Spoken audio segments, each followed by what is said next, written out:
आस्था सिंह शुभम सिंह से शादी करके पवन सिंह के ही मुंह पे तमाचा नहीं बल्कि भोजपुरी इंडस्ट्री के उन सारे मर्दों के ऊपर जो आरोप लगाई है, सुनने के बाद उन सारे लोगों के साथ आपका भी पैरों तले जमीन खिसक जाएगा। लड़कों पे भरोसा नहीं यहाँ पे सारे। तो जी हाँ, नमस्कार दोस्तों, एक बार फिर से आप देखना शुरू कर चुके हैं बी1 बिहार और आज की इस वीडियो में हम आस्था सिंह और भोजपुरी इंडस्ट्री के सारे मर्दों और नामर्दों के बारे में बात करेंगे। तो प्लीज वीडियो में लास्ट तक बने रहिएगा।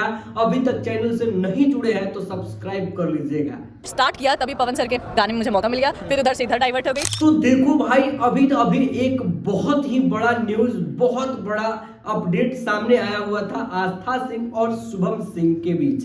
शुभम सिंह और आस्था सिंह लव मैरिज शादी किए हुए हैं और ये वीडियो काफी तेजी से सोशल मीडिया पर वायरल हो रहा था, जिसमें एक वीडियो मैंने डाला था जिस वीडियो पर एक दिन में 6 लाख व्यूज प्लस पार किया हुआ था और उस वीडियो में आस्था सिंह ने उन भोजपुरी इंडस्ट्री के सारे मर्दों के ऊपर जो आरोप लगाया था ना, उसके बारे में है।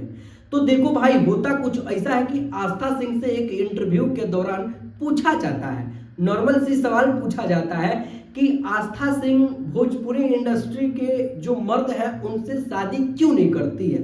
तो भाई ये जवाब मेरे से नहीं बल्कि आप आस्था सिंह से खुद सुन लो।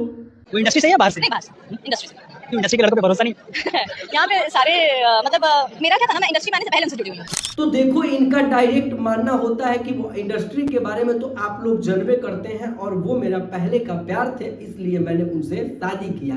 खैर, प्यार से शादी करना सही था या इंडस्ट्री में शादी ना करना गलत था, नीचे आप कमेंट बॉक्स में जरूर बताइएगा। क्या सच में पवन सिंह या भोजपुरी इंडस्ट्री के अनेक तमाम कलाकारों के ऊपर भिंगा के जूता मारने का काम की है?